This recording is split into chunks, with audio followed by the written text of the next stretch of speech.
Hadis ke-24 tentang larangan saling menzalimi. An Abi Dzar Khifari radhiyallahu anhu anin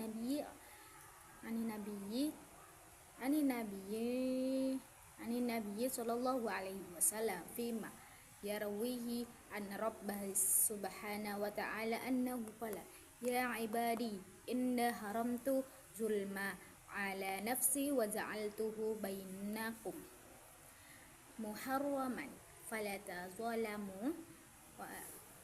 tazallamu ya ibadi kullukum dhallun illa man hadaituhu fastahduni ahdikum ya ibadi kullukum ja'iun illa man at'amtuhu fastat'imuni at'imkum ya ibadi kullukum ari illa man kasautuhu fastakhsuni aksukum ya ibadi innakum takhti'una bil-laili wan-nahari wa anna firu zunuba jami'an fastaghfiru wa anni aghfir lakum ya ibadi innakum lan tabalughu durra fatadurruni falan tabalughu nafi fatanfahuni ya ibadi law anna wa awwalakum wa akhirakum wa insakum najinnakum kanu ala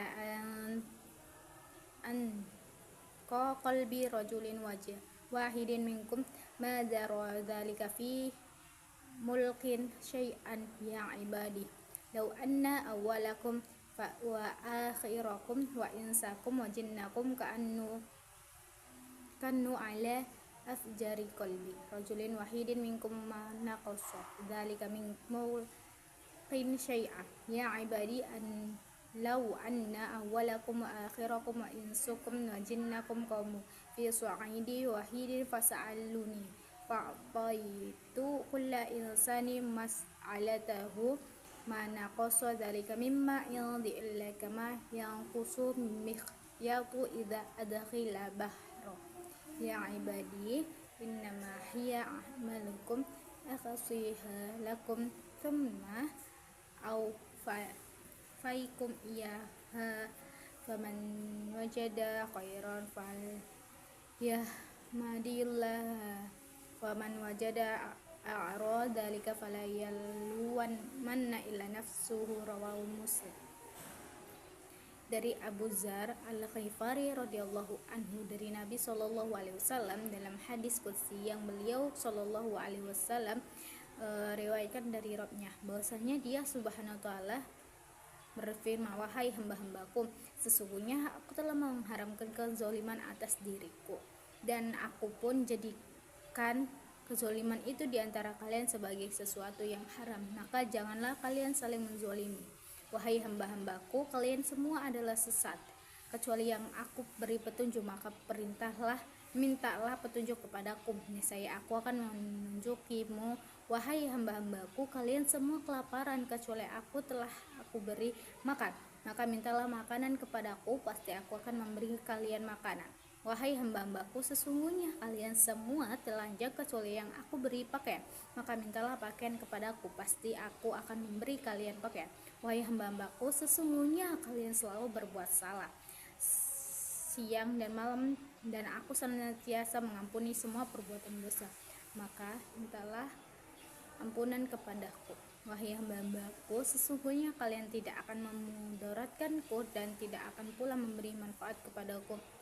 Wahai hamba-hambaku, kalau seandainya orang-orang pertama di antara kalian dan orang-orang terakhir belakangan bagi manusia atau jin semua berada pada satu hati yang paling bertakwa di antara kalian, tidaklah hal itu menambahkan atas kerajaan kekuasaanku sedikit pun. Wahai hamba-hambaku, jika orang-orang yang pertama dan terakhir dari kalian semua berada pada satu hati yang paling durhaka di antara kalian, tidaklah hal itu akan mengurangi kerajaan kekuasaanku sedikit pun. Wahai hamba-hambaku, sesungguhnya jika orang-orang yang pertama dan terakhir dari kalian baik manusia dan jin berdiri di satu tempat tinggi dan luas lalu meminta kebutuhannya kepadaku, kemudian aku memberikan setiap orang apa yang dimintanya, maka tidaklah hal itu mengurangi sedikitpun apa yang ada padaku kecuali seperti berkurangnya air laut yang menetes yang di ujung jarum jika dicelupkan ke dalam lautan. Wahai hamba-hambaku, sesungguhnya semua itu adalah amalan-amalan kalian yang aku catat untuk kalian, kemudian aku sempurnakan balasannya untuk kalian. Maka bagi yang mendapatkan kebaikan, hendaklah dia memuji Allah, dan bagi yang mendapatkan selain itu, maka janganlah ia mencela kecuali dirinya sendiri. Hadis riwayat Muslim. Hadis ini mengajarkan bahwa Allah mengharamkan segala bentuk kezaliman dan memerintahkan manusia untuk tidak saling menzalimi. Hadis ini juga menegaskan bahwa manusia sangat bergantung kepada Allah dalam memperoleh petunjuk, rezeki, pakaian, dan ampunan. Selain itu, ketaatan maupun kemaksiatan manusia tidak menambah atau mengurangi kekuasaan Allah sedikitpun. Oleh karena itu, setiap muslim hendaknya senantiasa berbuat baik, menjauhi kezaliman, memohon pertolongan kepada Allah, dan bertanggung jawab atas amal perbuatannya sendiri.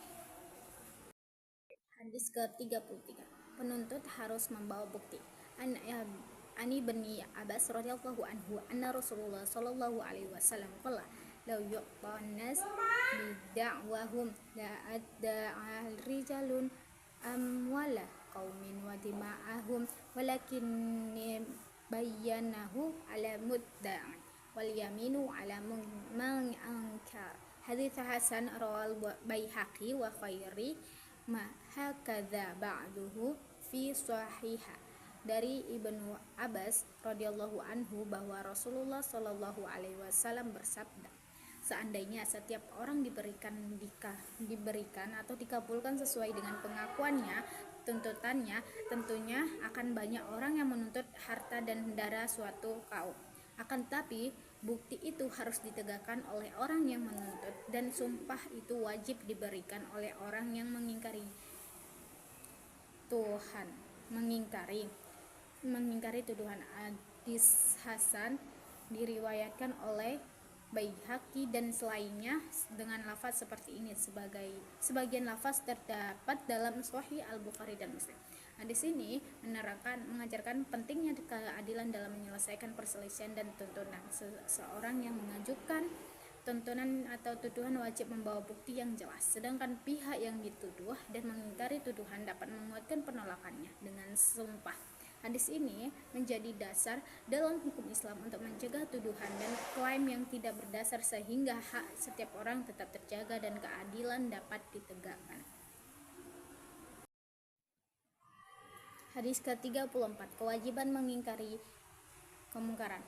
An Abi Sa'id Khudri radhiyallahu anhu qala Rasulullah sallallahu alaihi wasallam yaqulu man ra'a minkum munkaran falyughayyirhu biyadihi fa illam yastati fa bilisani fa illam yastati fa biqalbi wa dzalika adhaful iman. Rawal Muslim. Dari Abu Sa'id Al-Khudri radhiyallahu anhu, dia berkata, aku mendengar Rasulullah sallallahu alaihi wasallam bersabda, barang siapa di antara kalian yang melihat kemungkaran, hendaknya dia ubah dengan tangannya, kekuasaannya. Kalau dia tidak mampu, hendaknya dia ubah dengan lisannya. Dan kalau dia tidak mampu, hendaknya dia ingkari dengan hatinya, dan inilah selama-lamanya iman. Hadis riwayat Muslim. Hadis ini mengajarkan bahwa setiap muslim memiliki kewajiban untuk mengingkari kemungkaran sesuai dengan kemampuan yang dimilikinya. Jika mampu, kemungkaran diubah dengan tindakan yang benar dan sesuai aturan. Jika tidak mampu, maka dengan nasihat atau perkataan yang baik, dan jika masih tidak mampu, maka dengan membencinya dalam hati. Hadis ini menunjukkan pentingnya kepedulian terhadap kebaikan dan usaha mencegah keburukan sebagai bagian dari keimanan. Hadis ke-38. Cara mendapatkan kecintaan Allah. An Abi Hurairah radhiyallahu anhu qala Rasulullah sallallahu alaihi wasallam inna Allah ta'ala qala man adali waliyan faqad azantuhu bi ahrabi wa ma taqarraba ilayya abdi bi syai'in ahabba ilayya mimma aftaratuhu alaihi wa la yazalu abdi yataqarrabu ilayya binawafihi hatta uhibbahu fa idza ahbabtuhu kuntu alladhi yasma'u bi wa basyaruhu alladhi yubasiru bi wa yada'u allati yabatisu biha wa rizallahu allati yamshi biha wa la in sa'alani la u'tiyanna wala ista'azani u'aidanna. Rawahul Bukhari. Dari Abu Hurairah radhiyallahu anhu, dia berkata, Rasulullah sallallahu alaihi wasallam bersabda, sesungguhnya Allah berfirman, barang siapa yang memusuhi waliku, maka aku menyatakan perang kepadanya. Tidaklah seseorang hambaku mendekatkan diri kepadaku dengan sesuatu yang lebih aku cintai daripada hal-hal yang telah aku wajibkan baginya. Senantiasa hamba aku mendekatkan diri kepadaku dengan amalan-amalan nafilah sunnah hingga aku mencintainya. Apabila aku telah mencintainya, maka aku menjadi pendengarnya yang dia gunakan untuk mendengar, aku menjadi penglihatannya yang dia gunakan untuk melihat, aku menjadi tangannya yang dia gunakan untuk memegang, dan aku menjadi kakinya yang dia gunakan untuk melangkah. Jika dia meminta kepadaku, pasti aku memberinya, dan jika dia meminta perlindungan kepadaku, pasti aku akan melindunginya. Hadis riwayat Al-Bukhari. Hadis ke-38 ini mengajarkan kita bahwa cara terbaik untuk mendapatkan kecintaan Allah adalah dengan melaksanakan semua kewajiban yang telah diperintahkannya, kemudian memperbanyak amalan-amalan sunnah. Jika Allah mencintai seorang hamba, maka Allah akan membimbing dan menjaga seluruh aktivitasnya, serta mengabulkan doa dan memberikan perlindungan kepadanya. Hadis ini juga menunjukkan kemuliaan para wali Allah dan pentingnya mendekatkan diri kepadanya melalui ketaatan dan ibadahnya.